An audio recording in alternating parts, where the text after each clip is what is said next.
بسم اللہ الرحمن الرحیم. میں ہوں یاس شاہ اور آپ دیکھ رہے ہیں میرا یوٹیوب چینل.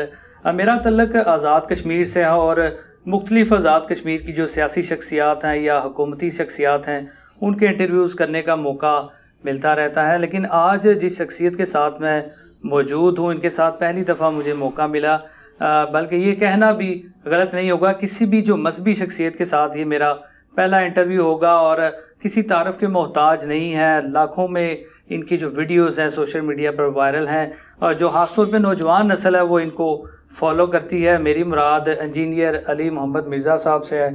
علی صاحب بہت شکریہ آپ کے ٹائم کا. جزاک اللہ خیرہ. سب سے پہلے تو یہ بتا دیجئے کہ جو آپ بات کرتے ہیں فرقوں کے متعلق کہ فرقوں میں نہ پڑے، یہ آپ کا ایک سلسلہ کار آپ نے بیان کیا ہوا، لیکن جو ہمارے تک باتیں پہنچتی ہیں کہ مسلمانوں کے 72 فرقوں سے کسی ایک فرقے نے جنت میں جانا ہے، تو پھر اینڈ آف دا ڈے ہمیں ایک فرقہ تو کوئی چوز کرنا پڑے گا.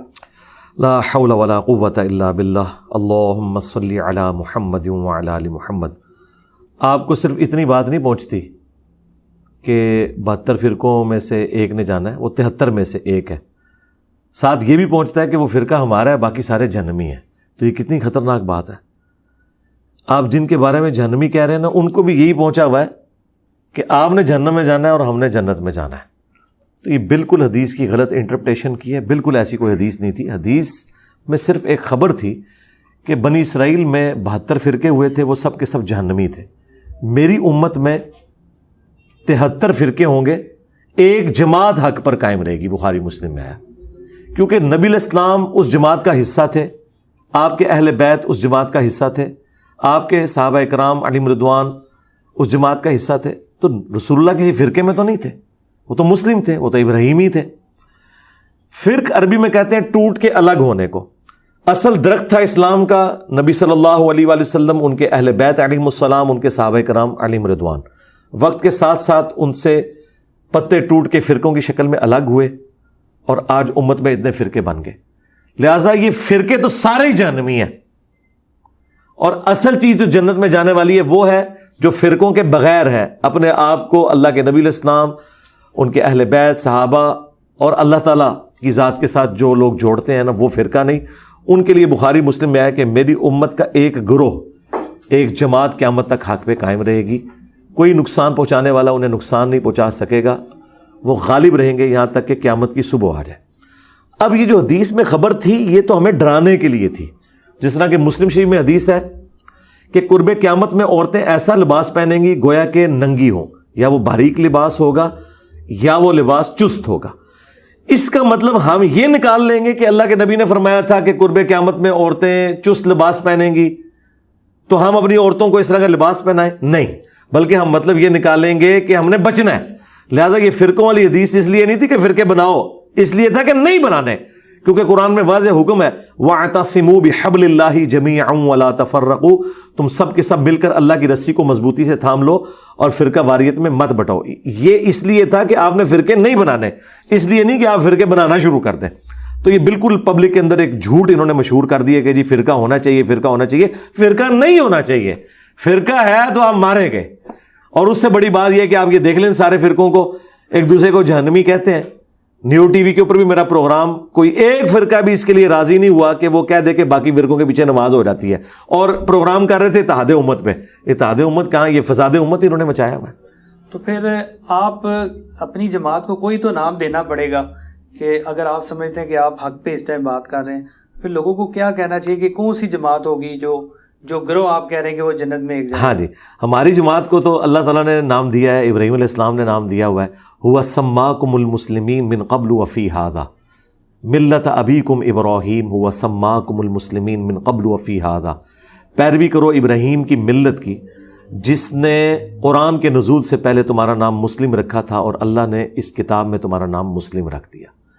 تو حضرت ابراہیم علیہ السلام مسلم تھے، اور نبی صلی اللہ علیہ وآلہ وسلم کو یہود و نصارہ کی سازشوں کے خلاف اللہ تعالیٰ نے ایجوکیٹ کیا. کیونکہ یہودی کہتے تھے ہم ابراہیمی ہیں، نصارہ کہتے تھے ہم ابراہیمی ہیں. اللہ تعالیٰ نے فرمایا ما کان ابراہیم یہودیا ولا نصرانیہ. ابراہیم نہ تو یہودی تھے نہ نصرانی تھے.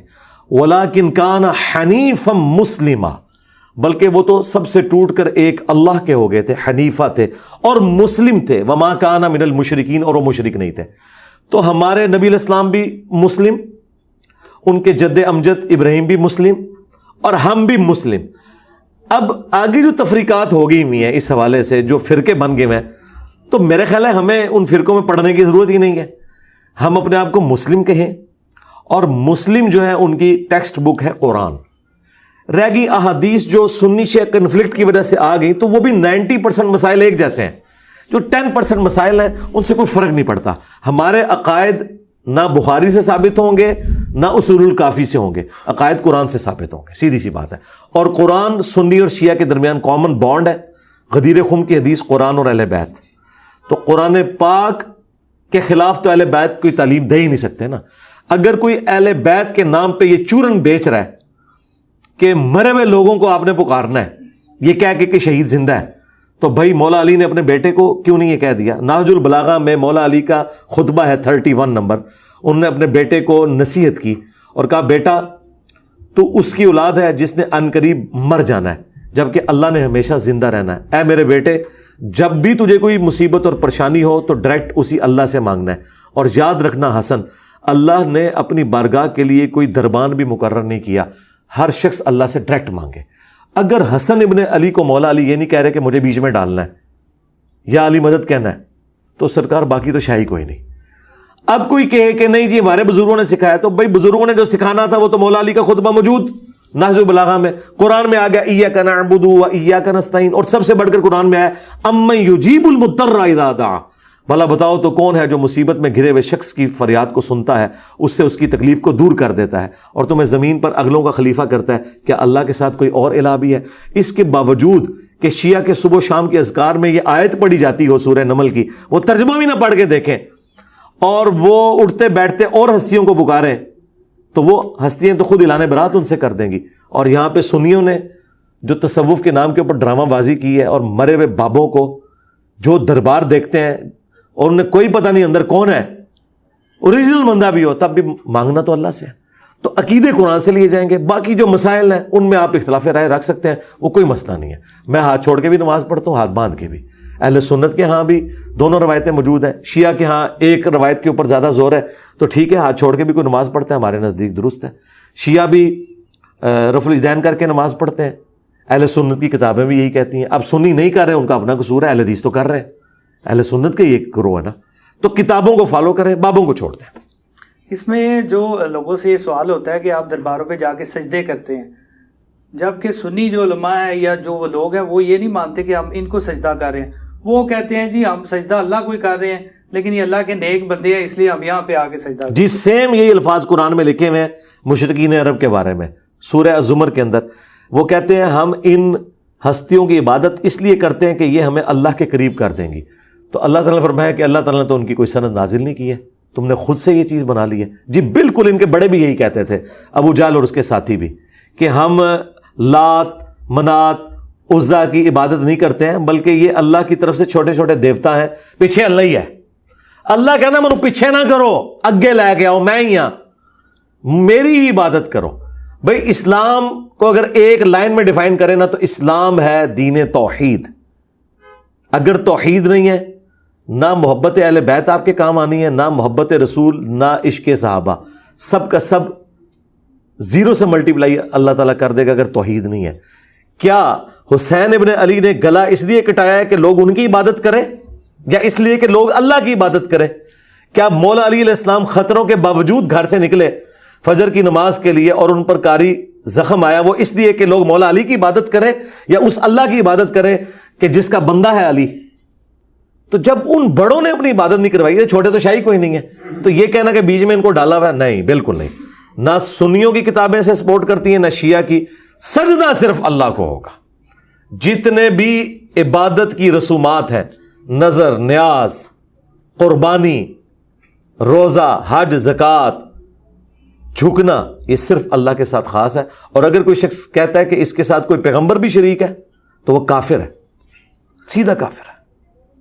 آپ کا جو ایک ویڈیو میسج جو میرے بھی بہت سارے تعلق والے، خاص طور پہ جو نوجوان لڑکے ہیں، وہ مسجد میں اس لیے نہیں جا رہے تھے کہ مولوی صاحب نے کہا عشاء دیاں 17 پڑھنیاں، ظہر دیا اس طرح انہوں نے رکعتیں اتنی بتائی کہ وہ کہتے ہیں یار ہوں رہنے دیو، بڑا لمبا جی جی ظلم کیا ہے انہوں نے. آپ کی جو ویڈیو اس میں آپ نے کہا جی آپ صرف فرض پڑھیں جا کے، اس کے پیچھے لاجک کیا اصل میں؟ لاجک اسی کے پیچھے ہے، جو وہ کہہ رہے ہیں ان کے پیچھے تو لاجک ہی کوئی نہیں ہے.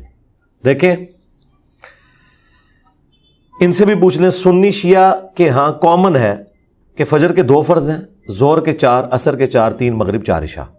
شیعہ جمع کر کے پڑھتے ہیں. اہل سنت کے ہاں بھی جمع کرنا جائز ہے، لیکن افضل جو ہے وہ الگ پڑھنا ہے، اور شیعہ کے ہاں بھی افضل الگ پڑھنا ہے.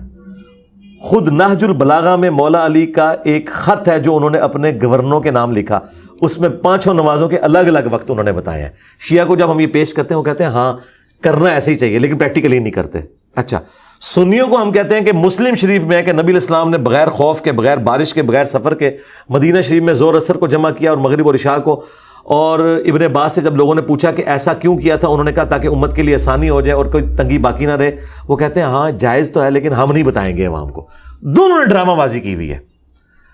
تو نمازیں ہیں 5، رکھتے ہیں ٹوٹل 17، پانچوں کی ملا کے، فجر 2، ظہر 4، عصر 4، 3 مغرب 4 عشاء.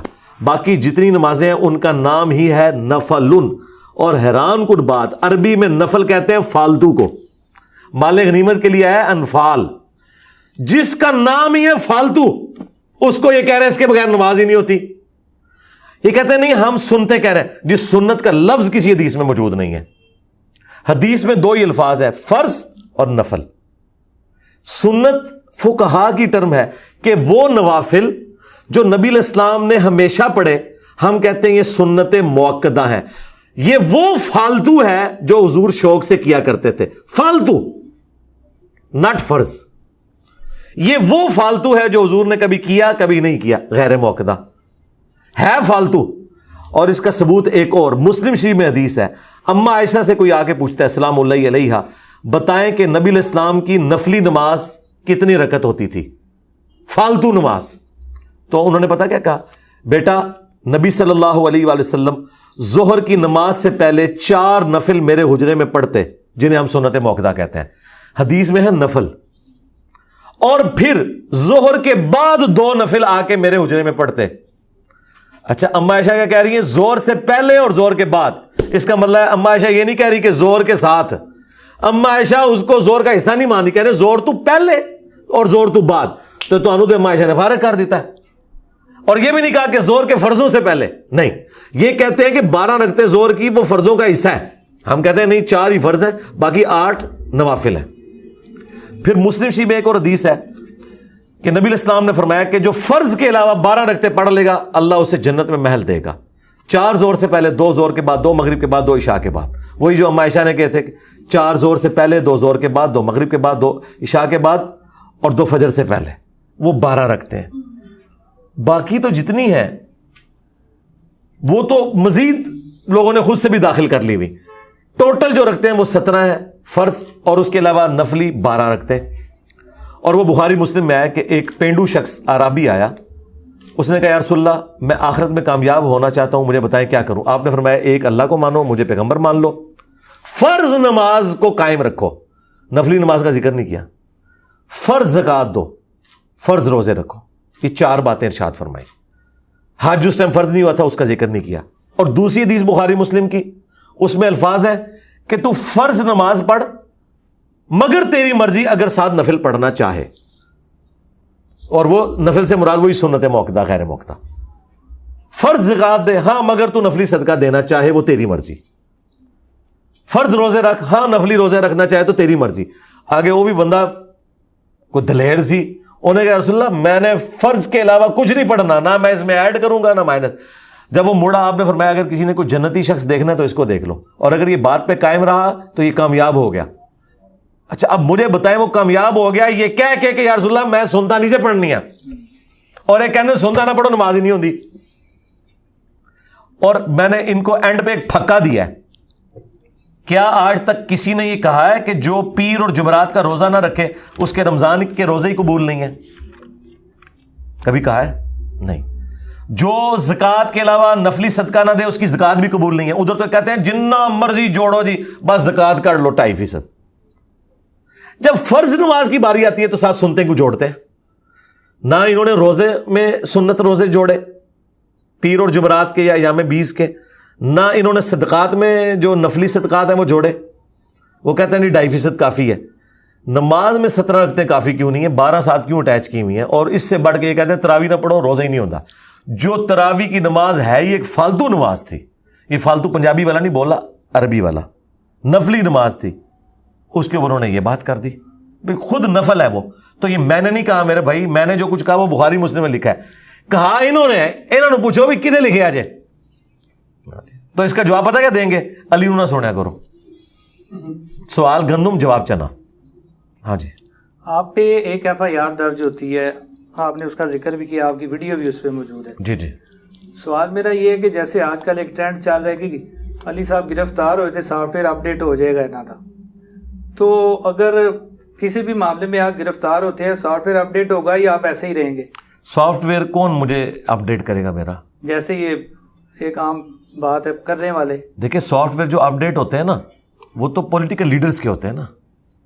مجھے بریلویوں نے تو گرفتار نہیں کرنا، نہ دیوبند نے گرفتار کرنا ہے، نہ اہل حدیث نے کرنا ہے، نہ شیعہ نے کرنا ہے. مجھے تو گرفتار کرنا ہے اگر تو اسٹیٹ نے کرنا ہے. تو سرکار کیا اسٹیٹ کا فرقہ بریلوی دیوبندی اہل حدیث شیعہ ہے، یا اسٹیٹ تو یہ کہہ رہی ہے کہ ہمارے جھنڈے میں سفید نشان بھی ہے، کافر بھی رہ سکتے ہیں؟ اگر کافر رہ سکتے ہیں، اگر قادیانی کافروں کی عبادت گاہوں کے باہر جمعے کے دن سیکیورٹی ہو سکتی ہے تو میری اکیڈمی کے باہر سیکیورٹی کسی کو کیوں چبھتی ہے؟ میں تو مسلمان ہوں. ٹھیک ہے. تو کیا قادیانیوں کا سافٹ ویئر لوگ اپڈیٹ کرتے ہیں کہ وہ اپنا غلط مذہب چھوڑ دیتے ہیں؟ نہیں. شیعہ جب گرفتار ہوتے ہیں تو کیا وہ شیعہ سے سنی ہونے کا اعلان کر دیتے ہیں؟ نہیں، وہ یہ تو ڈیمانڈ کرتے ہی نہیں ہے. اسٹیٹ کو تکلیف یہ ہوتی ہے کہ آپ نے کوئی ایسی ایکٹیویٹی پرفارم نہیں کرنی جس میں آپ روڈز کو بلاک کریں، آپ کسی سے جینے کا حق چھینیں. ہم تو سب کو جینے کا حق دے رہے ہیں. میں تو کہتا ہوں قادیانی جو کافر ہیں نا انہیں بھی رائٹ ہے کہ انہیں آپ نوکریاں دیں. آپ ان سے علمی اختلاف کر کے انہیں اسلام کی طرف بلائیں بجائے ان سے نفرت کرنے کے. باقی رہ کے بریلوی دیوبندی اہل حدیث شیعہ انہیں میں پہلے ہی مسلمان سمجھتا ہوں. نمازیں میں ان کے پیچھے پڑھتا ہوں، چندے ان کو دیتا ہوں. میں نے کوئی چندہ بک نہیں بنائی، اپنی مسجد نہیں بنائی، انہی کے پیچھے نمازیں پڑھتا ہوں. پیچھے کیا بات رہ گئی؟ تو ہمیں تو کوئی گلا کر نہیں سکتا. تو ہمارا سافٹ ویئر کس نے اپڈیٹ کرنا ہے؟ مجھے یہ سمجھ نہیں آتی. کہتے ہیں سافٹ ویئر اپڈیٹ کریں گے. سافٹ ویئر اپڈیٹ جنہوں نے کرنا ہے انہوں نے تو ان کے اپڈیٹ کیے ہیں. مجھے بتائیں جو کہتا تھا کہ 22 کروڑ کی عوام میں سے میں 29 اپریل 2023 کو جب میری سیشن کورٹ میں پیشی تھی جس میں جج نے وہ عدالت نے اپنے آپ کو نکال دیا کہ ہم کیس سن ہی نہیں سکتے. ٹھیک ہے. یعنی کیس نہیں فارغ ہوا، جج نے خود اپنے آپ کو فارغ کر لیا.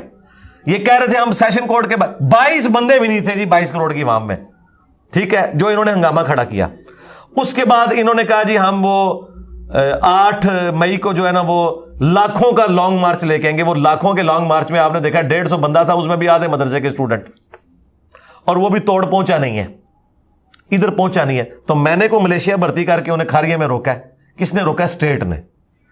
تو اسٹیٹ اس طرح کام اگر میں ان کے ساتھ کروں نا مجھے بھی اسٹیٹ روکے گی. اگر میں کہوں میرے لیے تو مسئلہ ہی کو نہیں کہ 150 جب کہہ رہے ہیں نا تو 1,500 کہتے ہیں تو 1.5 بندہ بھی نہیں اکٹھا ہوتا. میں اگر کہوں گا نا 10,000 بندہ تو میں 20,000 لے کے پہنچ جاؤں گا. اور پاکستان میں 10,000 بندہ بہت ہے. کمیٹڈ 1,000 بندہ بھی زمان مارگ میں اکٹھا ہو جائے نا تو عمران خان گرفتار نہیں ہوتا. تو میں 1,000 سے زیادہ بندہ اکٹھا کر سکتا ہوں، لیکن میں یہ کام نہیں کروں گا. میں نے اینٹی اسٹیٹ جانا ہی نہیں ہے. میرا تو اسٹیٹ سے کوئی جھگڑا ہی نہیں ہے. اسٹیٹ سے جھگڑا ان کا ہے جو یہ کہتے ہیں کہ اسے کافر قرار دیں، اسے یہ کریں. تو ان کا جھگڑا ہے. اور حالت یہ ہے جتنی FIR کٹواتے ہیں نا انہوں نے چھوٹے چھوٹے کلپس پہ کاٹی ہوتی ہے. اس طرح کے کلپ آپ قرآن سے بھی کاٹے نا تو قرآن پہ بھی کفر کا فتویٰ لگ جائے گا. قرآن میں لکھا ہے حضرت عیسیٰ اللہ کے بیٹے ہیں، لیکن لکھا ہے لقد کفر الذین قالوا ان اللہ هو المسیح ابن مریم. وہ کافر ہے جن کا یہ عقیدہ ہے کہ اللہ عیسیٰ ابن مریم ہے. یہ لکھا ہوا ہے. اب میں آدھی بات اٹھا لوں کہ قرآن میں لکھا ہے کہ حضرت عیسیٰ جو ہے وہ اللہ ہی ہے، یا نماز کے قریب مت جاؤ، لیکن ساتھ لکھا ہے وہ انتم سکارا، جب نشے کی حالت میں ہو. اس طرح کے چھوٹے کلپ جب یہ میرے کاٹتے ہیں تو میں نے تو وہ بات کی ہی نہیں ہوتی. وہ بات میں نے کچھ اور کی ہوتی ہے یا میں نے آیت اور حدیث بیان کی ہوتی ہے. اب وہ آیت اور حدیث ان کی پبلک نے پہلے سنی نہیں ہوتی، اگرچہ وہ قرآن میں لکھی ہوئی ہے. یہ وہ کہتے ہیں کہ اس نے گستاخی کر دی. مثلا یہ امام بخاری نے صحیح بخاری میں لکھا ہے کہ اگر کوئی شخص اپنے علم کی بنیاد پہ کسی مسلمان کو کافر کہہ دے تو وہ کافر نہیں ہوگا. حضرت عمر نے ایک بدری صحابی کو کافر اور منافق کہہ دیا تھا.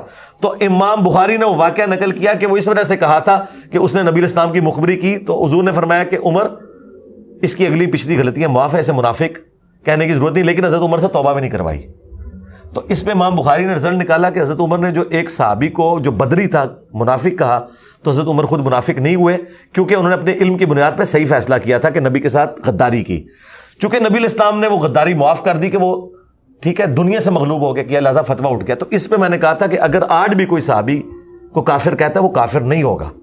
ہاں اگر میں کسی صحابی کو کافر کہوں جسے میں مسلمان سمجھتا ہوں تو صحابی تو چھوڑ دیں، میرے خلاف جو کلپ بنا رہے ہیں نا، میں انہیں بھی مسلمان سمجھتا ہوں، میں انہیں بھی کافر کہوں تو میں کافر ہو جاؤں گا. صحابی تو درجہ ہی بہت بڑا ہے. اب یہ میرے آدھے جملے اٹھاتے ہیں جی کوئی صحابی کو کافر بھی کہے تو کافر نہیں ہوگا، اور یہ دین کا مسئلہ ہے، یہ بخاری میں لکھا ہوا ہے، چاہے لو امام بخاری نے اسے مسئلہ اخذ کیا ہوا ہے. تو ان کو چونکہ قرآن و سنت کا نالج نہیں ہے، تو اس لیے یہ ساری کی ساری چیزیں فارغ ہوتی ہیں. یہاں پہ بھی میں نے وہ 8 جو انہوں نے اعتراض کیے تھے، ایک ایک پوائنٹ وہ امیجز ہم نے ڈسپلے کروائے تھے، جو میں نے جج کے پاس جواب جمع کروایا تھا نا، وہ ہم نے پوری دنیا کو دکھایا کہ یہ جواب تھا 8 پوائنٹس کا. وہ جج نے پڑھا ہے، اس نے کہا ان پوائنٹس پہ بحث کرنے کی ضرورت ہی نہیں ہے، یہ ویڈیوز کا کیس ہے، اور ویڈیوز کا کیس سیشن کورٹ سن ہی نہیں سکتی. اس کے لیے پی کا آرڈیننس بنا ہوا ہے جو ایف آئی اے سنتی ہے. ایف آئی اے میں وہ کیس گیا ہے، اور اس طرح کے پہلے بھی کئی کیسز انہی باتوں پہ گئے ہیں اور فارغ ہوئے ہیں. یہ بھی انشاءاللہ تعالیٰ کچھ عرصے میں فارغ ہو جائے گا. ایف آئی اے نے ہم سے رابطہ کیا کہ اس طرح کیس آ گیا. انہوں نے کہا ہم پہلے یہ کریں گے کہ جنہوں نے ہمیں کلپ بھجوایا نا، ہم انہیں کہیں گے پوری ویڈیو لے کے آؤ، دا ٹائم قیامت تک جائے. اور پوری ویڈیو انہوں کو بھی نہیں ہوتی، ہوتی وجہ ہے کہ انہوں نے بھی کلپ ہی سنا ہوتا ہے. میں نکال سکتا ہوں، میں اللہ کے فضل سے مجھے ہزاروں ویڈیوز ہیں نا میری، حافظ قرآن کو اس طرح قرآن یاد نہیں، جس طرح مجھے اپنی ویڈیوز کا پتہ ہوتا ہے میں نے کس ویڈیو میں یہ بات کی ہے. میں ان کلپس کو بتا سکتا ہوں یہ کہاں سے کاٹے ہیں، یہ ڈھونڈ کے نکال ہی نہیں سکتے کیونکہ ان کو کاٹ کے کسی نے تحفے میں دیے ہوئے تھے. اب ویڈیو میری 10-12 ہو تو یہ نکال لیں. میری ویڈیوز ہیں ہزاروں میں، 4-5 گھنٹے کی ویڈیو ہے، ٹھیک ہے. اور میں مولویوں کی طرح میرے پاس کوئی ہزاروں سوٹ نہیں ہے، میرے سفید کپڑوں میں سینکڑوں ویڈیوز ہیں، نیلے کپڑوں میں سینکڑوں. یہ بھی نہیں کہ کپڑے دے کے بھی اندازہ لا لیں کہ کیڑی ویڈیو سے بولے ہے، انج بھی نہیں ہوئے گا. وہ میں ہی نکال سکتا ہوں یہ کہاں سے نکالا ہے. پہلے تو ان کے پاس لیٹر جاتا ہے، جو پچھڑوں کے پاس گیا نا، آج 8 مہینے ہو چکے ہیں. جو یہ 2 گلے پھاڑنے والے بھائیوں نے میرے پہ ایف آئی آر کٹوائی تھی، 8 مہینے ہو چکے ہیں. یہ کلپ کی اوریجنل ویڈیو نہیں وہاں جمع کروا سکے. تو کلپ انہوں نے، پھر ان کی انویسٹیگیشن ہوگی، ان سے پوچھا جائے گا ہاں جی اس میں سے کہاں یہ مطلب نکلتا ہے. اینڈ میں جب وہ سیٹسفائی ہوں گے نا، پھر وہ مجھے بلائیں گے کہ ہاں جی آپ کیا کہتے ہیں. اور اس میں سپریم کورٹ کا فیصلہ یہ یاد رکھیں، جوڈیشری کے لوگ بھی سن لیں کہ اگر کوئی بندہ آ کے عدالت کے سامنے کہتا ہے نا کہ میرا کہنے کا یہ مطلب نہیں ہے، تو اس بندے کی بات مانی جائے گی، چاہے اس نے وہ بات کی بھی ہو. تو میں نے تو کی بھی نہیں ہوئی ہے، اور میں بتاؤں گا کہ یہ بخاری میں لکھا ہوا ہے، تو امام بخاری پہ کفر کا فتویٰ جائے گا، میرے پہ تو جائے گا ہی نہیں. یہ فارغ ہو جائیں گے. یہ صرف اس لیے کرتے ہیں، آپ دیکھیں یہ ساری باتیں کر کے نا اینڈ پہ پتہ کیا کہتے ہیں کہ جی 5 لاکھ روپیہ نام دوں گا میں. یہ کیوں؟ ان کو پتہ ہے گورنمنٹ نے تو پکڑنا کوئی نہیں، یہ غازی اٹھانا چاہتے ہیں، اور غازی مسلمان کے خلاف. ٹھیک ہے، تو پیڑ پا لیا جائے. 3 غازی آلریڈی آ چکے ہیں تھے ڈکلیئرڈ، اور تینوں جڑے نے نا، جڑے 1 منٹ پہلے کہہ رہے ہوتے تھے ہم پھانسی کا پھندا چوم لیں گے، سارے معافیاں مانگتے پھرتے. یہ حالت ہوتی ہے ان غازیوں کی. تو یہ اب بھی جو کچھ کر کے دیکھ لیں، انشاءاللہ ہم اپنے کیسز کو فیس کریں گے. باقی ان کی خواہش نہیں پوری ہونی کہ یہ سمجھتے ہیں کہ اب ہم اس طریقے سے کروا لیں گے. تب کروائیں گے جب میں نے وہ کیا ہوگا. اگر میں نے نہیں کیا ہوا، اللہ کے بندو جتنا ہنگامہ دنیا میں کھڑا ہوا ہے نا میری وجہ سے، ابھی تک کچھ نہ کچھ ہو جانا تھا. تو یہ جو کچھ نہیں ہو رہا تو آپ خود سوچ لو کیوں نہیں ہو رہا، کیونکہ وہ سب کچھ قرآن و حدیث میں لکھا ہوا ہے. اب اوپر جو لوگ بیٹھے ہوئے ہیں نا، وہ پڑھا لکھا طبقہ ہے، ایون وہ کسی فرقے سے بھی ہے نا، تب بھی وہ لاجیکل بات کرتا ہے. اس نے فیصلہ کرنا ہے آئین اور قانون کے مطابق، اپنے مسلک کے مطابق نہیں کرنا. مولوی فیصلہ کرے گا اپنے مسلک کے مطابق، آئین اور قانون اور قرآن و سنت کے مطابق نہیں اس نے کرنا. یہ سمجھتے ہیں اوپر جو جج بیٹھے ہوئے نا وہ بھی ہمارے فرقے سے ہوں، ہمارے مطابق فیصلہ کریں. سرکار وہ کریں گے نا، ہم ہائی کورٹ میں جائیں گے، وہ جج کا کیس بھی اڑا دے گی ہائی کورٹ، اور اسے سزا بھی ملے گی. تو نے یہ غلط فیصلہ کیوں کیا؟ ایک بندے کی لائف کو ونریبل کیا. اس لیے کوئی جج جرت ہی نہیں کرتا کہ غلط فیصلہ لکھے. پہلے کر لیتے تھے، پہلے اس لیے کرتے تھے کہ جج کو پتا تھا میں باہر نہیں نکل سکوں گا، باہر عوام مجھے مارے گی. اب جج کو پتا ہے کہ اگر میں کوئی اس طرح کا فیصلہ کروں گا عوام کی مرضی کا، میری تو نوکری جائے گی، اور اگر میں صحیح فیصلہ کروں گا تو ان میں سے کسی کی جرت نہیں مجھے کچھ کہہ سکے. کیونکہ FATF حافظہ اللہ تعالی، ضرب عزب حافظہ اللہ تعالی، رد الفساد حافظہ اللہ تعالی کے بعد یہ ہماری اسٹیٹ کی ایجنسیز نے، فوج نے، جوڈیشری نے، حکومتوں نے یہ اب طے کر لیا ہے کہ مولوی کے لیے اب یہاں کوئی جگہ نہیں ہے. یا تو ان کے لیے ویٹیکن سٹی بنے گا، یا یہ میری طرح علمی اختلاف کریں گے. جتھے بنا کے کچھ نہیں کر سکتے. چھوڑ دیں, سب سے پاپولر لیڈر آپ کا عمران خان ہے, اس نے جتھا بنا کے کیا کر لیا؟ تو مولوی تو شاہی کوئی نہیں. عمران خان سے زیادہ کمیٹڈ لوگ کسی مولوی کے ساتھ ہیں؟ سعد رضوی صاحب ہے نا, کیا سعد رضوی نے کبھی دھرنا دیا ہے میرے خلاف؟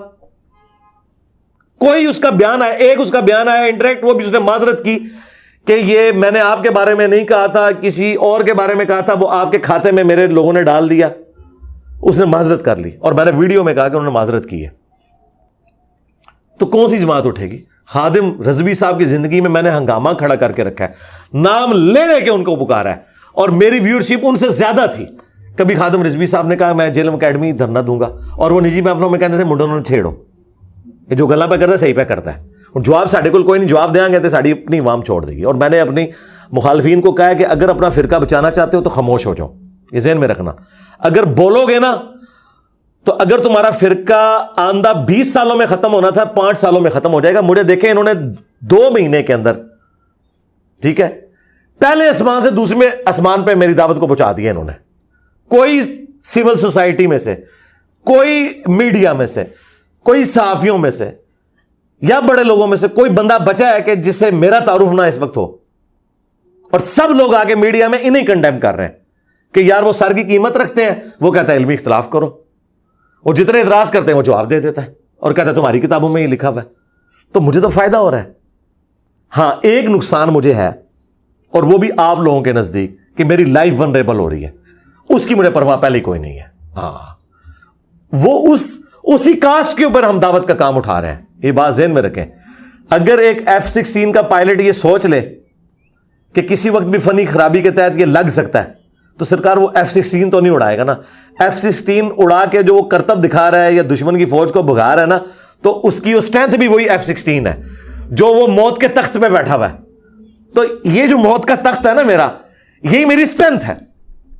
اور آخری بات میں اس میں کروں گا, مولا حسین علیہ السلام کا قول ہے کہ اگر زندگی کا اینڈ موت ہے تو شہادت سے بیسٹ کوئی آپشن نہیں ہے.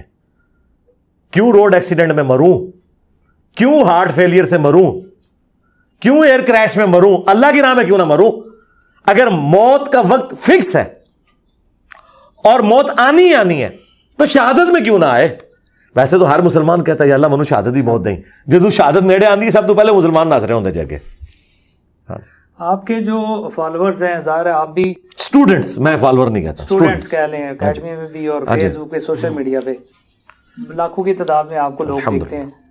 یہ بتا دیں کہ کس سیاسی جماعت کو موجودہ حال میں سپورٹ کرنا چاہیے؟ میں تو کہتا ہوں کہ آپ کا رائٹ ہے, آپ جس مرضی جماعت کو سپورٹ کریں. کرائٹیریا میں آپ کو بتا دیتا ہوں. میں اگر کسی ایک جماعت کا نام لوں گا نا تو دوسری جماعت کے لوگ اس کی ہزاروں خرابیاں بتائیں گے جو جینون بھی ہوں گی. تو میں کیوں اپنے گاٹے فٹ کروں کسی جماعت کو. میں کہتا ہوں کہ جو جماعت آج کے دور میں آپ کو یہ کہہ رہی ہے نا کہ آئین اور قانون کی حکمرانی ہونی چاہیے, جوڈیشری اپنی حدوں کو کراس نہ کرے, فوج اپنی حدوں سے باہر نہ نکلے, پالیٹکس میں کوئی رول ادا نہ کرے, پرائم منسٹر اپنا کام کرے, سول سوسائٹی اپنا کام کرے, اور آئین اور قانون کی حفاظت کے لیے سب لوگ چلیں اور اسے سپیریئر مانیں. جس طرح ہم دین میں کہتے ہیں کہ سپیریئر قرآن و سنت ہے, تو کسی ملک میں ہمارا عہد ہے کہ ہمیں جو یہاں کا شناختی کارڈ ملا ہے وہ اس لیے کہ میں پاکستان کے آئین کے ساتھ وفادار ہوں.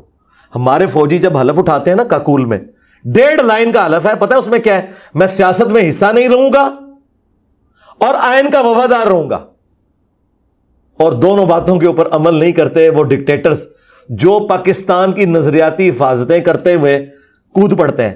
2 باتیں ہیں انہی کے خلاف چلتے ہیں. عام فوج کی بات ہم نہیں کر رہے, وہ تو بیچارے حکم کے پابند ہیں. اب تو ماشاءاللہ ہماری فوج بھی کہہ رہی ہے کہ توبہ ساٹھی. میں وہ پرسوں D G S P R کو شاہ زیب خانزادہ کے پروگرام میں سن رہا تھا, تو انہوں نے کہا کہ سوال ہی نہیں پیدا ہوتا مارشاء اللہ کا. حالانکہ پہلے کے جو فوجی جرنیل تھے وہ دھمکی یہ لگاتے تھے, سٹارٹ اسے کرتے تھے کہ مارشاء اللہ لا دیں گے. تو میں نے کہا دیکھیں کتنے سافٹ ویئر ان کے صحیح ہو گئے ہیں کہ وہ لوگ جو ہمیں دھمکی لگاتے تھے آج وہ کہہ رہے ہیں کہ جی یہ ملک قانون اور جمہوریت کے مطابق چلے گا, ماشاء اللہ کا سوال ہی نہیں پیدا ہوتا. وہ اپنے آپ کو خود دھمکی لگا رہے ہیں کہ ہم نہیں ہونے دیں گے اور اپنے آپ کو یہ نہیں کرنے دیں گے. تو یہ بہت بڑی چینج ہے. تو جو جماعت اگلے الیکشن میں آئین اور قانون کی حکمرانی کی بات کرے, ٹرو, یہ آپ نے اب خود جج کرنا ہے کہ یہ نہ ہو کہ ایک بندہ جب نکلتا ہے تو کہتا ہے مجھے کیوں نکالا, ووٹ کو عزت دو, اور کچھ عرصے بعد وہ خود ہی اس کی خلاف ورزی کر دیتا ہے. دوسرا بندہ نکلتا ہے تو کہتا ہے جی فوج کا کیا کام ہے, لیکن پھر وہ خود بتاتا ہے کہ میں فوج کو استعمال کرتا تھا اپنے کام کے لیے, ایجنسیز کو استعمال کرتا تھا, میری تو کوئی سنوائی نہیں ہوتی تھی, یہ تو سب کچھ آرمی چیف کرتا تھا. تو اب ہمیں کیا گارنٹی ہے کہ دوبارہ جب تم آؤ گے پھر وہی کام نہ کرنا شروع کر دو. تو یہ آپ نے ساری چیزیں دیکھنی ہے. یہ عوام کا کام ہے کہ ویسے میں آپ کو بتاؤں اگلے الیکشن میں سب نے کہنا ہے ووٹ کو عزت دو, اور سب سے آگے ہوں گے عمران خان صاحب, لیکن پریکٹیکلی ان کے ماننے والوں کا کام ہے کہ ان سے حلف لیں, کعبے کی چھت پہ کھڑا کریں, انہیں بھی کعبے کی چھت پہ کھڑا کریں کہ اگر تم نے غداری کی تو سب سے پہلے تمہارے خلاف دھرنا ہم لوگ دیں گے. تو جو بندہ مخلص ہونا جی اسے ووٹ ڈال دیں. دوسری جانب یہ جو ابھی ریسنٹ آپ کے حالات سامنے ہیں, فوجی تنصیبات پر حملے کرنا, ان کے گھروں میں جا کے یہ چیزیں جو آپ نے میڈیا میں دیکھی ہوں گی, تو کیا آپ اس کو درست سمجھتے ہیں؟ استغفر اللہ جی, کون درست سمجھے گا؟ اس چیز کے بعد یہ جو بیان آیا کہ ہمارا سیاست سے کوئی تعلق نہیں اور مارشل لا نہیں لگے گا. نہیں, سیاست سے تو پہلے سے وہ کہہ رہے ہیں. آرمی چیف جو ایکس تھے باجوہ صاحب, ان کی آخری تقریر کیا تھی کہ ہماری فوج سب سے زیادہ قربانیاں دیتی ہے اور گالیاں بھی کھاتی ہے, اس کی وجہ ہم سیاست میں حصہ لیتے ہیں. یہ تو کور کمانڈرز نے ڈیسائیڈ کر لیا تھا اکا دکا کے سوا. فوج کی اب ڈکلیئر پالیسی یہی ہے انٹرنلی کہ اب ہم نے اس طرف نہیں جانا. اور اس کے پیچھے باجوہ صاحب کے دور میں تو یہ تھا کہ ہم نے سامنے آ کے گندا کیوں ہونا ہے, پرائم منسٹر کو سامنے کر کے گندا کیوں نہ کروائیں اور پیچھے رہ کے ہم بادشاہت کریں. ایک یہ ریزن تھی, لیکن اب اس سے بھی آگے بات آ چکی ہے. یہ جو اس وقت سٹنگ آرمی چیف ہے نا عاصم منیر صاحب, یہ ڈیموکریٹک بندے ہیں, باجوہ صاحب کی طرح کے ڈیموکریٹک نہیں ہے, واقعی جینون ڈیموکریٹک بندے ہیں, اور وہ یہ کہتے ہیں رول آف لا ہونا چاہیے. لیکن اب کچھ مجبوریاں بھی ایسی ہیں جس کی وجہ سے اس سے ود ڈرا کرتے کرتے تھوڑا ٹائم لگے گا. ایک دم تو نہیں ہے سافٹ ویئر کسی کا اپڈیٹ ہوتا, نہ مخالفین کا آپ کر سکتے ہیں. تو اس وقت تو جو کچھ عمران خان صاحب نے پچھلے 1 سال میں کیا ہے فوج کے ساتھ, فوج تو ایک دن اس طرح کی چیز برداشت کرتی تھی کیا پرانی فوج, مجھے بتائیں. تو یہ 1.25 سال سے جو عمران خان صاحب کی تقریریں وہ برداشت کر رہے ہیں, یہ اس بات کا ثبوت ہے کہ ان کے اندر اب سننے کا حوصلہ آ گیا ہے اور وہ کافی حد تک ٹالریٹ کرتے ہیں. اب یہ جو معاملہ ہوا ہے اس میں سمجھتا ہوں کہ پی ٹی آئی کے جو ورکرز ہیں انہوں نے غلوف سے کام لیا ہے اور قانوناً بھی غلط کام کیا ہے. شروع میں تو یہ لوگ جھنڈے لہرا رہے تھے, اب یہ کہہ رہے ہیں نہیں ہمارے اندر اور لوگ گھس گئے تھے. یار ایک بات پہ تو قائم رہے نا, یا تو اس وقت آپ غلط تھے یا آپ غلط ہیں. میرا خیال ہے یہ بالکل غلط ہوا. میرے کل بھی ایک پی ٹی آئی کے جو مین وکیل ہیں ان سے بات ہوئی, جو اب ان بچوں کی ضمانتیں لے رہے ہیں. وہ کہہ رہے ہیں کوئی جج ضمانت دینے کے لیے تیار نہیں ہو رہا. وہ کہہ رہے ہیں کہ دہشت گردی کے مقدمات ہیں, ضمانت کیسے دیں. بات تو ٹھیک ہے. تو میں نے دیکھیں اس رات میرے پہ ایک خاص غم کی کیفیت تھی, میں نے 8-9 منٹ کی ویڈیو اپلوڈ کی ہے, بڑوں تک بھی پہنچ چکی ہے, لاکھوں لوگ وہ دیکھ چکے ہیں. بڑوں کو میں نے ڈائریکٹ بھی بھیجی کہ یار یہ جو بچے تھے نا ان کی ذہن سازی آپ کے بڑوں نے کی تھی. جو بڑے اب ریٹائر ہو کے سکون سے زندگی گزار رہے ہیں, خود تو اے پولیٹیکل ہوئے ہیں سو کالڈ, بچے لوگوں کے جا رہے ہیں جیلوں میں.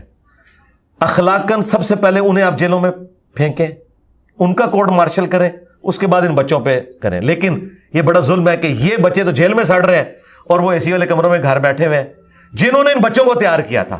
تو یہ بڑی زیادتی ہے. تو بہتر یہ ہے کہ انہیں بھی آپ ویڈیو میں معافی دلوا کے ان کے ماں باپ کے ساتھ بٹھا کے کہ ہم آئندہ ایسی حرکت نہ کریں گے, تو ان کے یہ مقدمات خارج کریں.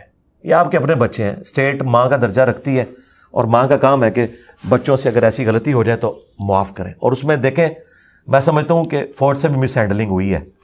یہ کور کمانڈر کا کام نہیں تھا کہ اس طریقے سے وہ خود نکل جاتا اور یہ مواب کے حوالے اپنا گھر کر دیتا. یہ کرنا نہیں چاہیے تھا. تو یہ ان سے بھی مس ہینڈلنگ ہوئی ہے, اور اس کو تو کور کمانڈر کو انہوں نے ہٹا بھی دیا اپنی پوسٹ سے, آپ کو پتہ ہے نا. تو مس ہینڈلنگ تو ان سے بھی ہوئی ہے, اس سے پہلے بھی ہوئی ہے.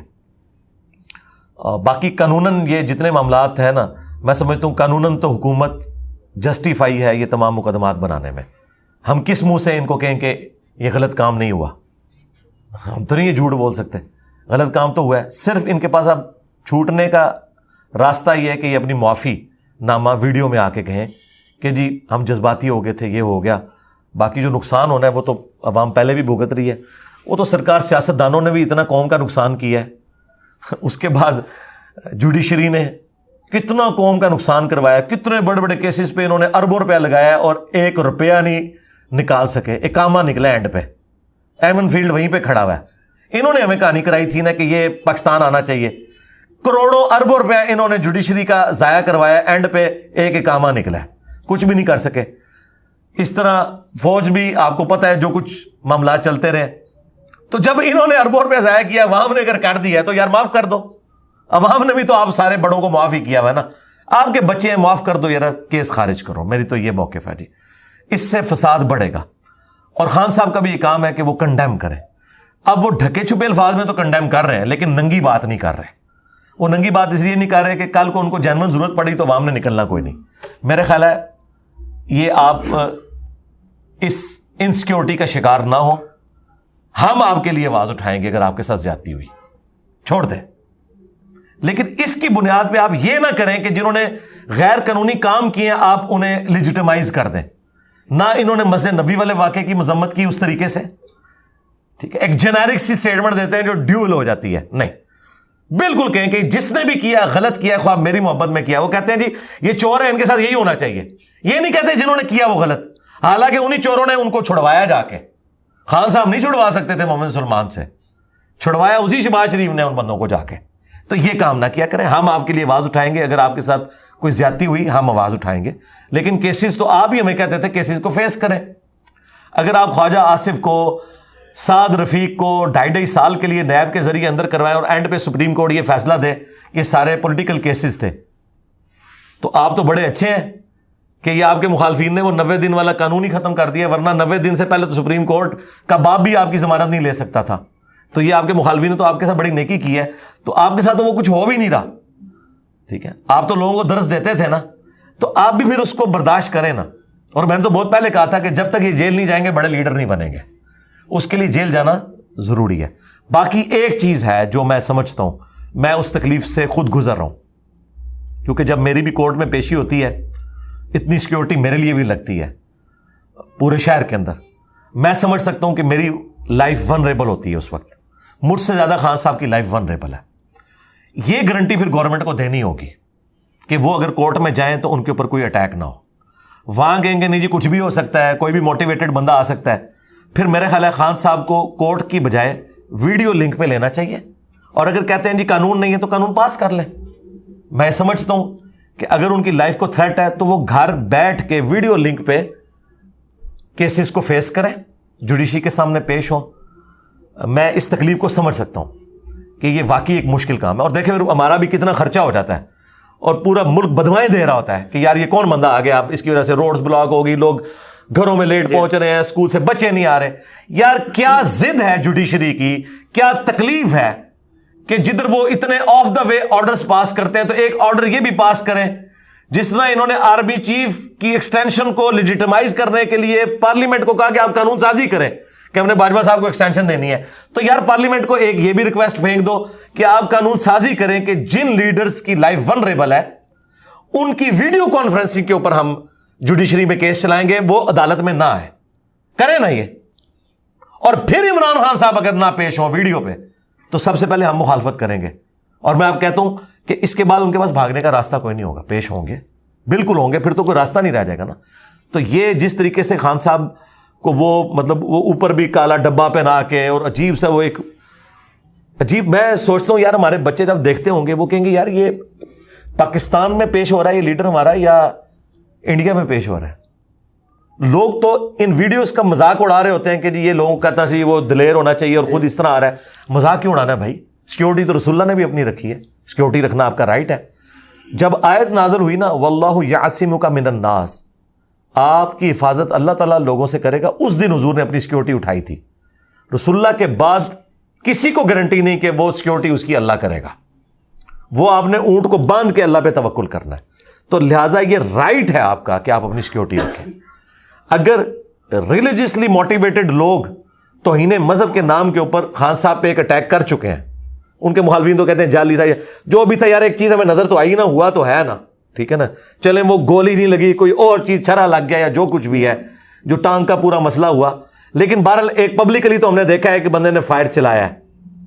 گولیاں بھی نکلی ہیں, رخ بھی ادھر تھا, ٹھیک ہے, یہ ساری چیزیں ہم نے دیکھی ہیں نا. اس کے بعد اس بندے کا حق ہے کہ وہ بندہ ویڈیو کانفرنسنگ کے اندر آ کے اپنے مقدمات کو لڑے. لائف کو خطرہ تو ہے, یہ ان کا رائٹ ہے کہ وہ بلٹ پروف شیشہ بھی استعمال کریں. گورنمنٹ ان کو سیکورٹی دے رہی ہے. ایک ایکس پرائم منسٹر, آپ کے ملک میں اگر 3 سال کو بندہ پرائم منسٹر رہ چکا ہے نا, تو لائف ٹائم کی سیکورٹی پھر گورنمنٹ کے ذمہ ہے. تو یہ 3 سال سے زیادہ رہے ہیں تو گورنمنٹ نے دینی ہے. باقی میں بھی اس حق میں ہوں کہ اس طرح کے حالات و واقعات میں خان صاحب کی پیشیاں عدالتوں کی بجائے ویڈیو کانفرنسنگ پہ ہونی چاہیے, اور جلد از جلد پی ٹی آئی واپس آئے جی پارلیمنٹ میں, اس کے اوپر قانون سازی کر لے, اپنے لیڈر کے لیے کر لے, لیکن کوئی قانون سازی کرے, سیدھی سی بات ہے. ورنہ یہ یقین مانیں کہ اگر خان صاحب کو کچھ ہوتا ہے تو اس سے زیادہ فساد کھڑا ہوگا ملک کے اندر. اور وہ جو فساد کھڑا ہوگا نا, آج تک ایک بھٹو کے نام کے اوپر پیپلز پارٹی سندھ میں حکومت کر رہی ہے, اور اب جو بھٹو کھڑا ہونے لگا ہے نا وہ پٹھانوں میں ہے, اور پٹھان جو ہے نا وہ دشمنی قبر تک نبھاتے ہیں. ہاں, ذہن میں رکھیے گا, یہ خطرناک ہوگا. سندھی تو پھر بھی نارمل ہے, لیکن پٹھانوں نے اگر یہ دشمنی نبھائی نا تو بہت خطرناک ہوگی. میں سمجھتا ہوں کہ گورنمنٹ یہ رسک بالکل نہ لے. یہ گورنمنٹ کے حق میں بہتر ہے, خان صاحب سے زیادہ گورنمنٹ کے حق میں بہتر ہے. اسلامی لحاظ سے تقریباً ہر ٹاپک پہ آپ کی ویڈیوز موجود ہیں. وہ کوئی بھی ٹاپک جو کسی کو سمجھ نہیں آتی وہ ڈالے گا یوٹیوب پہ. یہ جو سوال ہے یہ لوگ دیکھنا چاہتے ہیں کہ آپ سیاسی طور پہ کیا سوچتے ہیں. اب میرا تعلق آزاد کشمیر سے ہے.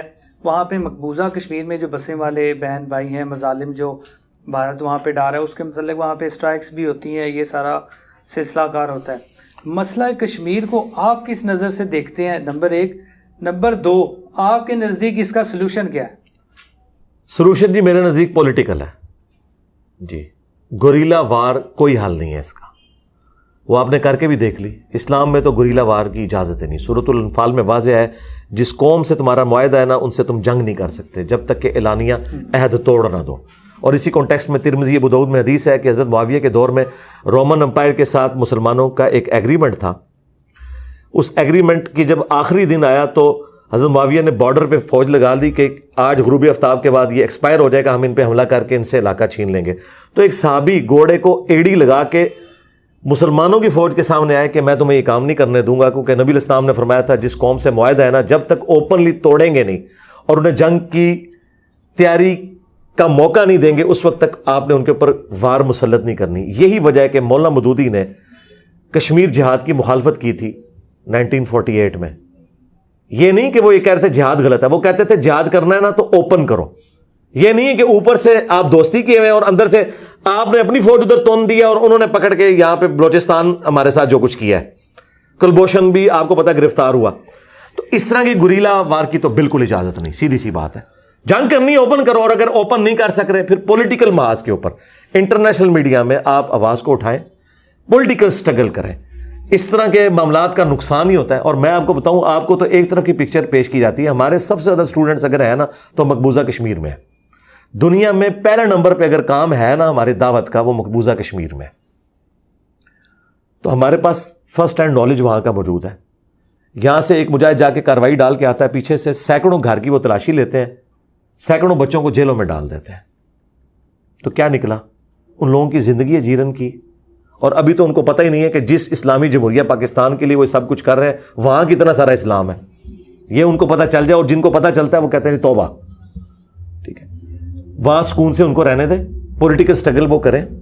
آج بھی مقبوضہ کشمیر میں انڈیا نے وہ بیسک رائٹس ان شہریوں کو دیے ہوئے ہیں اکانومی کے پوائنٹ آف ویو سے, جابز کے پوائنٹ آف ویو سے, جو معذرت کے ساتھ شاید ہم نہیں دے سکے اپنے لوگوں کو. لیکن دوسری جانب انہوں نے وہ جو 35 ایئر ختم کیا, اس میں آپ کو یار وہ ختم انہوں نے سرکار وہ جو کیا انہوں نے ختم کاغذی کاروائی ہے نا. اس سے پہلے بھی وہ علاقے کس کے پاس ہے؟ انڈیا کے پاس ہی ہے نا. یہ تو قانونی باتیں ہیں نا جی, وہ ختم کر دیا سرکار, جو ختم کیے بغیر بھی وہ ختم تھا. اس سے کیا ہو جائے گا؟ کچھ بھی نہیں ہونا. کیا اقوام متحدہ نے اسے لیجیٹمائز کر دیا؟ نہیں.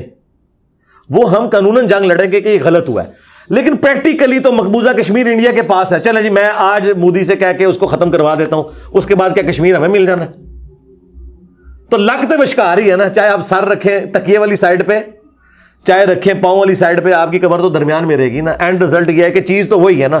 یہ تو قانونی بحث ہے نا کہ یہ ہو گیا وہ ہو گیا غلط ہوا، لیکن اس کے بغیر بھی کیا ان کو حقوق وہاں وہ والے ملے ہوئے تھے جو ہم چاہتے ہیں، لیکن جو ان کو ملے ہیں وہ تو یار ان کو سکون کی زندگی وہاں گزارنے دو. میرا تو یہ ہے، میں وہ جو یاسین ملک صاحب ہیں ان کی جد و جہد کو میں بالکل سلام پیش کرتا ہوں. یہی ایک طریقہ ہے اور انشاءاللہ تعالیٰ اسی میں سے کوئی خیر نکلے گا. یہ اسی طرح کا ایک سوال ہے، اسی کے ساتھ ریلیٹڈ ہے. آپ کیا سمجھتے ہیں کہ وزیر خارجہ بھی بھارت گئے ہیں، ایک کانفرنس تھی آپ کو پتہ ہوگا، جی تو کیا ان کا جانا کشمیر میں اس وقت سوٹیبل ہے، یا جو مقبوضہ کشمیر بسنے والے لوگ ہیں وہ اس چیز کو اس لحاظ سے دیکھتے ہیں کہ پاکستان کے وزیر خارجہ کو اس طرح انڈیا میں نہیں آنا چاہیے تھا، ان کا جانا ملک کے لیے فائدہ مند ہے؟ یہ جذباتی باتیں ہیں، قرآن تو ایسا نہیں کہتا.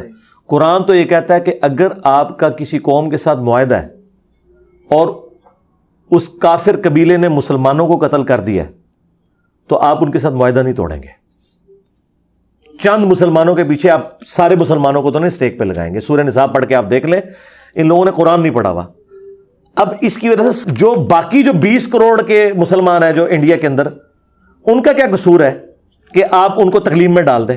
پھر اگلی بات، یہاں تو وہ لوگ بڑی جذباتی باتیں کرتے ہیں کہ جی وہاں وزیر خارجہ گئے ہیں اور ہمارے وزیر خارجہ مقبوضہ کشمیر کیوں نہیں گئے. مجھے بتائیں اگر انڈیا کا وزیر خارجہ پاکستان آئے، ہم اسے بلوچستانیوں کے جو لبریشن فرنٹ ہے ان سے ملانے کے لیے لے کے جائیں گے؟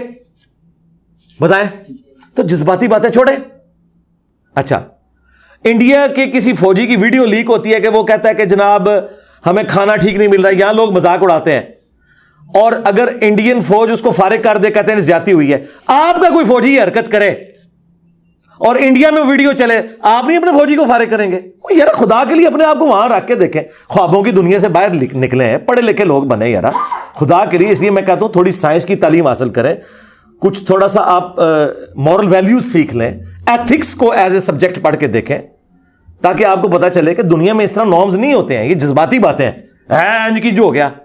یہی وہ چیز ہے جس نے اسلام کو بدنام کیا ہے. آج جو غیرت کے نام کے اوپر قتل کرتے ہیں ہمارے قبائلی علاقوں میں لوگ، تو وہ بھی یہی کہتے ہیں جی ساڑی کڑی نس گئی. تو کیا اسلام نے کسی لڑکی کے بھاگ جانے کے اوپر یہ سزا رکھی ہے کہ اسے قتل کر کے اس کی زندگی اسے چھین لو؟ تو تم اللہ سے بڑے کوئی دین کے ٹھیکیدار بنے ہوئے ہو نعوذ باللہ، یا رسول اللہ سے بڑے بنے ہوئے ہو خدا کے لیے. اور نہیں جی یہ ساڑی غیرت کا مسئلہ ہے، اور چھوڑ دے تیری غیرت. غیرت وہ ہے جو اللہ اور اس کے رسول بتائیں گے. شریعت کو آپ اپنے ہاتھ میں نہیں لے سکتے. اس لیے مولا علی کا قول ہے کہ قانون کے سکم کی وجہ سے 1000 بندے چھوٹ جائیں کوئی مسئلہ نہیں ہے، لیکن غلط قانون کی وجہ سے ایک بندہ بھی پھنس جائے نا بے گناہ، تو وہ اصل میں اللہ کے حضور جرم ہے.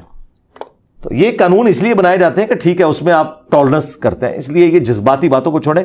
علمی بحث کسی نے میرے ساتھ کرنی ہے وہ آ کے کر لے. علمی بحث قرآن و حدیث کھولیں گے اور بتائیں گے بجاؤ جو تم جس کو جہاد ڈکلیئر کر رہے ہو، جس کو تم کہہ رہے ہو کہ اس طرح خارجہ پالیسی ہونی چاہیے، یہ قرآن و سنت میں کہاں لکھی ہوئی ہے؟ میں تمہیں بتاؤں گا قرآن و سنت میں کچھ اور لکھا ہوا ہے.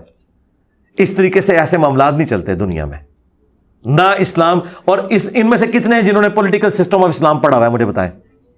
انہوں نے پڑھا ہوگا مولویوں نے، جن کے پاس بیسک نالج ہی نہیں ہے. اور ایک اللہ نے ان کو نعمت دی مولانا مودودی کی شکل میں، جس نے اسلامک ہسٹری میں پہلی دفعہ پولیٹیکل سسٹم آف اسلام پہ الجہاد فی الاسلام اور خلافت و ملوکیت لکھی ہے. یہ مولوی اس کو کافر کہہ رہے ہیں. تمہارے پاس کوئی پولیٹیکل سسٹم آف اسلام پہ کتاب ہی نہیں ہے الجہاد فی الاسلام کے سوا اور خلافت و ملوکیت کے سوا. اس لیے آج تو مودودی صاحب کے جو ناقدین ہیں نا وہ بھی کہتے ہیں کہ وہ خلافت و ملوکیت میں جو جمل صفین اروان نے ڈسکس کیا ہے نا اسے نکال دیا جائے تو واقعی اس پلانٹ ارتھ پہ اس طرح کی کتاب کبھی نے کسی نے نہیں لکھی. جو شروع میں انہوں نے درجنوں آیات درجنوں احادیث سے اسلام کا سیاسی نظام بتایا، وہ واقعی مودودی صاحب کا بہت بڑا کارنامہ ہے خلافت و ملوکیت. تو یہ جذباتی باتیں ہیں، کوئی علمی بات کریں. ابھی آ جاتے ہیں آپ کی تھوڑی پرسنل لائف. آپ نے تھوڑا ذکر تو کیا ہے کہ مشکلات ہوتی ہیں، لیکن پھر بھی اگر آپ کو کہیں جانا پڑ جائے، لوگ آپ کو پہچانتے ہیں، زیادہ تر جو آپ کے حامی ہوتے ہیں یا مخالف ہوتے ہیں؟ ابھی تک کا کوئی ایسا تجربہ رہا ہو؟ نہیں، آج تک کوئی مخالف نہیں ملا، ہمیشہ حامی ملے ہیں. جی میں کیوں کہوں، یہ مخالف آپ کو صرف یوٹیوب پہ نظر آتے ہیں. عام عوام تو محبت کرتی ہے نا، اللہ کا شکر ہے. تو چاہنے والے ملے ہیں، آج تک کوئی مخالف نہیں ملا. اللہ خریداری کرتے ہیں مارکیٹ میں جا کے؟ ہاں جی، خریداری بھی کرتا ہوں میں، دوسرے شہروں میں بھی جاتا ہوں، انڈکلیئرڈ جاتا ہوں. ہاں میری آواز سے کوئی پہچان لے تو پھر سیلفی کے لیے ضد کرتے ہیں. تو پھر پہلے تو میں نہیں اب میں یہ کہتا ہوں ٹھیک ہے یار کھینچ لو. تو اللہ کا شکر ہے مخالف کبھی کوئی نہیں ملا, اور اگر مخالف بھی کوئی ملے تو وہ بھی تصویر میرے ساتھ ضرور کھنچواتا ہے. ہاں یہ یار یہ یوٹیوب اور سوشل باہر جس طرح آپ کو پتا ہے نا, کراچی کے باہر کے لوگ سمجھتے ہیں کراچی میں ہر گھر میں کوئی نہ کوئی قتل ہو رہا ہے. کراچی کے لوگ آتے ہیں وہ کہتے ہیں یار ہم بھی آپ کی طرح میڈیا سنتے ہیں, ہم تو سکون سے رہ رہے ہیں. اچھا یورپ امریکہ میں لوگ جب پاکستان کے حالات دیکھتے ہیں تو وہ سمجھتے ہیں کہ ہر گلی میں ادھر کوئی غازی علم الدین ہے, کوئی ممتاز قادری ہے, اور پتہ نہیں لوگ قتل. کوئی ایسا ہے مجھے بتائیں؟ وہ یہ سوشل میڈیا پہ گلے پھاڑنے کی وجہ سے نا لوگ یہ سمجھتے ہیں کہ پتہ نہیں کیا ہو گیا بھائی. ایسا کچھ بھی نہیں ہوتا میرے بھائی. میں جس گلی میں رہ رہا ہوں نا اس گلی میں بریلویوں کی مسجد بھی ہے, دیوبند کی بھی ہے, اہل حدیث کی بھی ہے, شیعہ کی مسجد بھی ہے, اور ایون کچھ فاصلے پہ قادیانیوں کی عبادت گاہ بھی ہے. اور ہمارا ایک دوسرے کے ساتھ ملنا جلنا ہے, سلام دعا ہم کرتے ہیں. اور یہ گاڑ ہے بریلویت کا جہلم شہر. کبھی کوئی ایکٹیویٹی پرفارم نہیں ہوئی, کسی نے بدتمیزی سے اوئے کہہ کے بلایا بھی نہیں ہے. ہاں یہ ضرور ہے کہ کوئی زیادہ غصہ کھاتا ہے, میں سلام کرتا ہوں جواب نہیں دیتا, لیکن یہ نہیں ہوا کہ کبھی نہ کسی نے بدتمیزی بھی کی. ایسا ہوتا نہیں ہے یار, ہماری سوشل ویلیوز کوئی ایسی ٹوٹ نہیں کی ہے. ہاں سوشل میڈیا پہ تو بہت کچھ ہو رہا ہے, وہ سوشل میڈیا کی حد تک ہے, پریکٹیکلی ویسے نہیں. جیسے سوشل میڈیا پہ آپ کو ہر بندہ جو ہے نا وہ نظر آئے گا آپ کو بہت بڑا افلاطون بنتے ہوئے اور فوج کے خلاف باتیں کرتے ہوئے, لیکن پریکٹیکل لائف میں کیا لوگ فوج کو گالیاں دے رہے ہوتے ہیں؟ نہیں, فوجیوں کی گاڑی گزرتی ہے لوگ سروٹ ہی مار رہے ہوتے ہیں نا. تو یہ ایک تھیوریٹیکل چیز ہے, پریکٹیکلی زندگی سکون سے اللہ کے فضل سے. مولویوں کے بارے میں آپ بہت ساری باتیں کر چکے ہیں, چلیں ہمارے بھی ویورز اور ناظرین کے لیے یہ بات بتا دیں کہ مولوی اتنی آپ کی مخالفت کیوں کر رہے ہیں, اور اتنی مخالفت کے باوجود آپ اسی کام پہ لگے ہوئے ہیں؟ کیوں کر رہے ہیں تو مولوی بتائیں گے, کیونکہ وہ کر رہے ہیں. مجھ سے تو آپ یہ پوچھیں کہ وہ اتنی مخالفت کرتے ہیں تو آپ انہیں چندہ کیوں دیتے ہیں, آپ ان کے پیچھے نمازیں کیوں پڑھتے ہیں؟ اس لیے ایک مجھے شریعت کا حکم ہے کہ جس طرح کے بھی ہوں نمازیں ان کے پیچھے پڑھنی ہے. اب وہ کیوں کر رہے ہیں تو اس پہ تو میری اسیسمنٹ ہی ہو سکتی ہے نا, وہ ہو سکتا ہے ان کو بری لگ جائے. میں سمجھتا ہوں اس کی وجہ صرف ایک ہے کہ ان کے فرقوں کا نقصان ہوا ہے. انہوں نے جو اپنی بھولی بالی پبلک کو غلط ٹریک کے اوپر چڑھایا ہوا تھا, ان کی کتابوں سے میں نے ان کو بتایا کہ تمہارے عقیدے جو تمہیں بتائے جا رہے ہیں وہ تمہاری کتابوں میں بھی ایسے نہیں لکھے ہوئے. قرآن و سنت میں عقائد یہ لکھے ہوئے ہیں جن کے تراجم آپ کے اپنے علماء نے کیے ہوئے ہیں. اس کی وجہ سے جب مولویوں سے جا کے مسئلہ پوچھتے ہیں وہ غلط بتاتے ہیں, وہ کہتے ہیں نہیں بخاری میں تو یہ لکھا ہے, تو مولوی اس پہ غصہ کھانے کی بجائے کہتا ہے مجھے پتہ لگ گیا کہ اسٹیشن تو بول رہے ہیں. تو میرا خیال ہے مولوی اگر بولنا اور چیخنا چھوڑ دیں تو ان کے حق میں بہتر ہے. میں آپ کو بتاؤں اگر یہ چیخیں گے ان کا زیادہ نقصان ہوگا. دیکھو یہ پبلک میں اپنے پاس تو نہیں لیا ہے, میں نے کوئی مسجد نہیں بنائی ہے, تمہارے پیچھے نمازیں پڑھ رہے ہیں, چندے بھی تمہیں دے رہے ہیں, بھائی روزی روٹی اللہ نے لگائی ہوئی ہے تو چلاؤ. لیکن بعض ذرا ہارڈ لائنر قسم کے جو ہمارے اسٹوڈنٹس ہیں نا وہ کہتے ہیں اب ہم انہیں کو چندہ بھی نہیں دینا, اور وہ جو چندہ بند ہوتا ہے نا وہ پھر تکلیف ہوتی ہے. ایک گلے پھاڑنے والوں کے ملینز کا چندہ بند ہوا ہے میری وجہ سے, حالانکہ جنہوں نے بند کیا میں نے ان کو ہاتھ جوڑے تھے کہ یار کچھ نہ کچھ ان کو ہڈی ڈالتے رہو تو کم از کم یہ مصروف رہیں گے. اگر یہ ہڈی نہیں ڈالو گے تو میرے پہ بھونکیں گے, اور وہی ہوا ہے, وہ بھونکنا شروع کر دیا. حالانکہ میں نے ان کو منع کیا تھا. وہ کہتے ہیں ہمارا دل ہی نہیں مانتا, انہوں نے قرآن و سنت کے نام کے اوپر ہمیں اپنا چورن بیچا ہے, اب ہم کیسے دیں. ایک بہت بڑے اہل حدیث عالم تھے گجرانوالہ میں, تو انہیں ملنے کے لیے ہمارے ایک اسٹوڈنٹ گئے, انہیں نہیں پتا تھا یہ ہمارے اسٹوڈنٹ ہیں. انہوں نے خود بتایا کہ جب میں مسجد میں انٹر ہوا تو وہ اپنے اسٹوڈنٹ سے بات کر رہے تھے کہ اس دفعہ انجینئر دی وجہ سے منو 5 لاکھ کا نقصان ہوا ہے, اس دفعہ انجینئر کی وجہ سے مجھے 5 لاکھ کا نقصان ہوا ہے, اور پاکستان لیول کے عالم دین ہے, میں نام نہیں لیتا پھر بالکل پرسنل بات ہو جائے گی, انہیں یہ بھی پتہ چل جائے گا کہ بات بتائی کس نے. تو کہتے ہیں میں پاس جا کے بیٹھا, میں نے کہا جی انجینئر صاحب کیسے آپ کو کیسے نقصان ہوا ہے, آپ کو گاڑی ٹھوک دی ہے انہوں نے آ کے, یہ کوئی مسئلہ ہو گیا ہے. ان کا جی بات یہ کہ اس دفعہ جو ہمارا چندہ ہے وہ 5 لاکھ کم ہوا ہے اس وجہ سے کہ انجینئر نے لوگوں کو ہم سے متنفر کر دیا ہے, لوگ ہمیں چندہ نہیں دیتے, تو یہ میرے کھاتے میں ڈال دیا. مجھے بتائیں اگر میں نے متنفر کیا ہے تو چندہ میں تو نہیں لے رہا, میری تو آج بھی قربانی کی ایک کھال بریلویوں کی مسجد میں جاتی ہے, ایک اہل حدیث کی مسجد میں جاتی ہے. یہ میں آپ کو حیران کن بات بتا رہا ہوں. اگر ہم نے 4 قربانیاں کی ہیں تو 2 بریلویوں کو دیتے ہیں, 2 اہل حدیثوں کو دیتے ہیں, اور دونوں کی مساجد میں میرے خلاف کانفرنسز ہوتی ہیں, ابھی بھی ہو رہی ہیں, ابھی تازہ ہوئی ہیں. لیکن اللہ کے فضل سے اس بڑی عید جو آنے والی ہے اس پہ بھی کھال جائے گی اسی مسجد میں میری, کیونکہ میں نے کیا کرنا ہے اس کھال کا, ٹھیک ہے, میں نے چندے تو انہیں کو دینے. تو اللہ کا شکر ہے مجھے تو کوئی فرق نہیں پڑتا. بہت شکریہ. یہ تھے انجینئر محمد علی مرزا، ہم نے کوشش یہ کی ہے کہ جو سوالات لوگ عموماً سوشل میڈیا پہ یا کمنٹس کی صورت میں یا ہمیں مل کے پوچھتے تھے وہ ہم نے ان کے سامنے رکھے ہیں. مذہبی لحاظ سے، اسلامی لحاظ سے ان کی ویڈیوز یوٹیوب پہ پڑی ہیں. آپ وہ ٹاپک لکھیں جو آپ کے ذہن میں ہے، وہ آ جائے گا. میں نے کوشش کی ہے ذرا جو ریسنٹ حالات ہیں سیاست پہ، مسئلہ کشمیر پہ ہمارے لوگ دیکھنا چاہتے ہیں کیونکہ بیرون ممالک بھی لوگ موجود ہیں، وہ سوال بھی میں نے ان کے سامنے رکھے، ان کے ویوز آپ نے جانے ہیں.